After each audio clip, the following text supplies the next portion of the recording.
For 7 years, I had presided over the Solstice Claiming Ceremony and felt nothing. Not indifference. I want to be precise about that.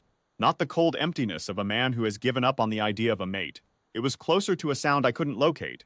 A door somewhere in the hold, a distant one, opening and closing on its own, and no matter how many rooms I walked through, I could never find which one.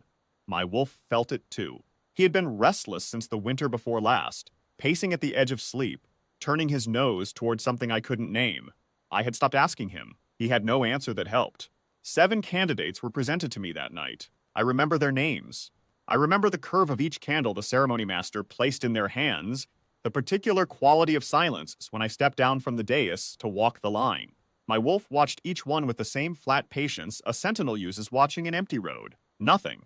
Not even the faintest pull. I reached the end of the line and turned back toward the dais, and I was already composing the quiet, courteous words used to close a ceremony where no bond had ignited. I had used them often enough, they came easily. It was then that I saw her. She was standing at the back of the hall, against the far wall, where the torchlight thinned to almost nothing. No seat. The rows of packed witnesses filled every bench, and she was standing alone in the shadow at the edge of them. No candle, no formal dress. A plain gray cloak, the hood down, her hands folded in front of her, still as someone who had learned to take up very little space. I had seen her before. That was the thing that arrested me. I had seen her perhaps a dozen times in 3 years, at the harvest assembly, twice at the outer yard when I walked the wolf runs, once at the eastern gate when she was bringing in dried herbs from the village market. I had noticed her each time in the way you notice a sound that doesn't belong to the room you're in. My wolf had gone quiet when she passed. I had not known what that meant, or I had not let myself look at it closely enough to know. I looked now. She was not watching me. She was watching the ceremony with the careful, composed attention of someone who has no stake in the outcome but respects the right. Her chin was level. There was something in her posture that I would have called dignity in a king and called stubbornness in anyone else, though I would have been wrong in both directions. She had simply come. That was all. She had come, and she was standing at the back of the hall that had no seat for her, and she was watching the ceremony the way you watch something you have always believed in, even when it did not believe in you. My wolf had gone from flat patience to absolute stillness in the space of a breath. Not the stillness of sleep or emptiness, the stillness of recognition, the stillness of a thing that has been searching a long time and has just found the shape it was searching for and has gone quiet because moving might break it. The sound I had spent 3 years trying to locate was standing against the far wall in a gray cloak. I knew her name, Sella, daughter of the Carden house, which had been disgraced and scattered when she was young. She had stayed in the valley when the others left, working as a mender, a healer of small things, belonging to no pack and refused by several. My own pack's elders had, I later learned, discouraged her attendance at formal ceremonies. Discouraged is the word they used when they told me. What they meant was, her name had been struck from the invitation rolls, and the seat she had once held by right of old bloodline had been assigned to someone else, and no one had told her to her face, because no one had needed to. She would understand, they said. She would know she wasn't welcome. She had come anyway, not out of defiance. I understood this looking at her, not to make a point.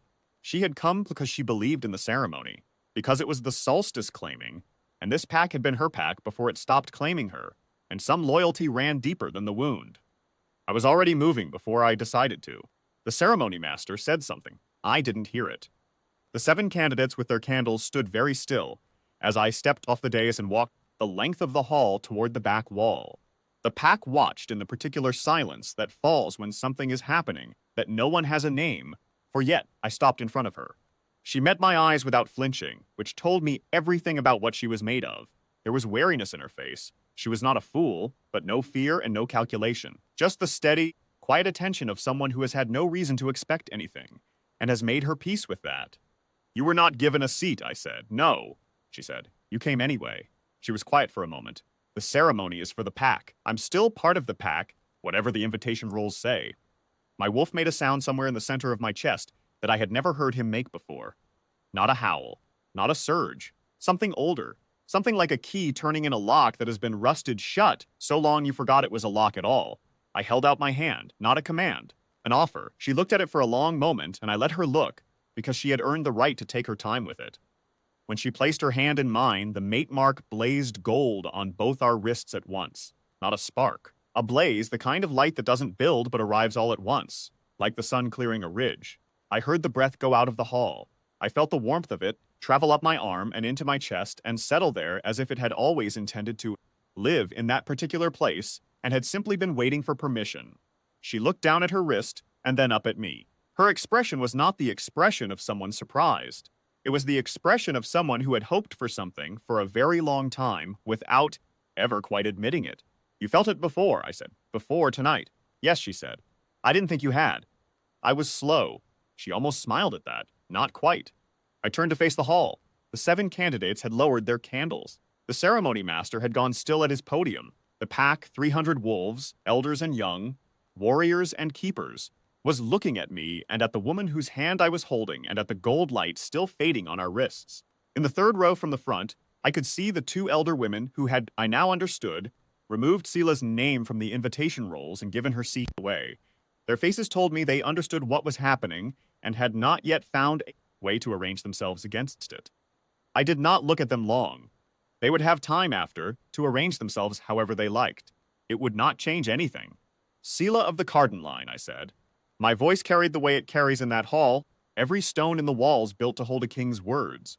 Before this pack and by the bond that has made itself known between us, I name you Luna of Caldenvast, my mate, my equal. I paused and then said the thing that mattered most to me to say. She came when she was not invited. She stood when she was given no seat. Let the pack understand what that is worth.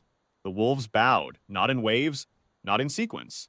All at once, the way a field of grain moves in wind, the same current running through every one of them. Sela was looking at the hall. Her jaw was set, and her eyes were bright, and she did not cry, but it was a near thing. I could feel it through the bond, which was already speaking to me in the language of her. Warmth, steadiness, the particular ache of being seen after a long time of not being seen. You don't have to do this, she said quietly. Not doubt. A last offering of choice. I know, I said. I want to. She looked at our joined hands, at the fading gold on her wrist, at the pack still bowing. Something settled in her face. The wariness finally left it. All right, she said. That night, I sent for the ceremony rolls. I reviewed them myself. I made 3 corrections and signed them. And Sela's name was returned to every list it should have appeared on, with a date 3 years earlier than tonight, which was when she should never have been removed. I did not make a speech about it. I simply signed.